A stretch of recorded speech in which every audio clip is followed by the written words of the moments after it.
Now, Chief Meteorologist Mike Haddad with your Stormwatch 9 forecast. Made it through the commute time on average in pretty good shape from 3 until the present time, but between 7 and 9, things are going to start to change in a quick hurry in many parts of the state. Right now in the Queen City, clouds are thickening up, no rain or snow or even ice for that matter, barely above freezing at the current time at the airport, 33 with the winds out of the east-northeast at about 8 miles per hour.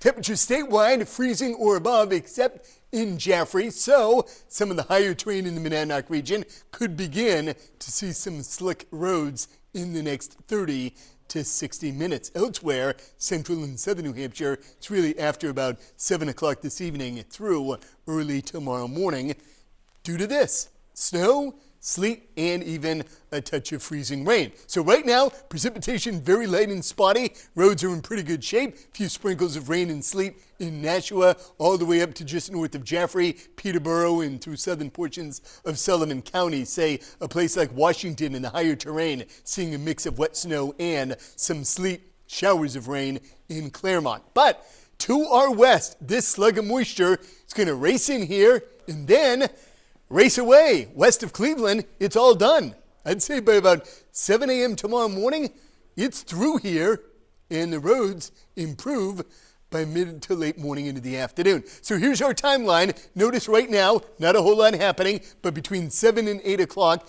anywhere from the Upper Valley through the Southern Lakes region and point south, a mix of wet snow, that's the blue, and sleet and freezing rain, that's the pink. That will likely go over to more snow rather than sleet. And because of that, several inches of snow likely south of Meredith tonight. Very little will happen to the north.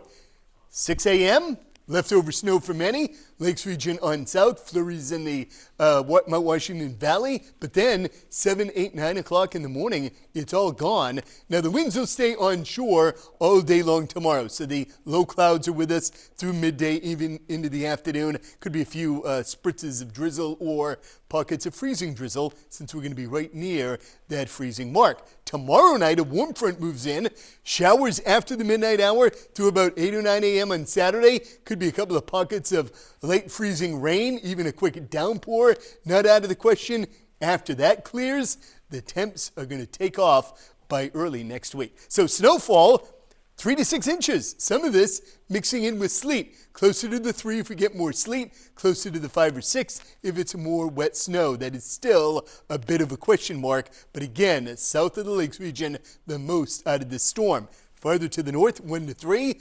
Lakes region through areas just south of Plymouth, just around the Sunapee area and points north. Could be a spot 4 in here, and then nothing north of North Conway. I'd say from the Great North Woods up through the Canadian border, not much, maybe a flurry, and that's it. Tonight, teens north, 20s on south, so the roads in rough shape. The farther south you go. Tomorrow, we stay chilly, only in the 30s. So again, the roads should improve by midday and afternoon despite the clouds lingering. Why? Well, that strong March sun works right through the cloud cover, and when not much is happening in terms of precipitation, it's not all that bad on the roads. Saturday, after those morning showers, 40s to around 50, and then even warmer. Sunday, sunshine, 52 on average, and then possibly approaching 60 Monday, and especially on Tuesday. Okay, Tuesday. Yeah, we're looking ahead to that, I know. Love that.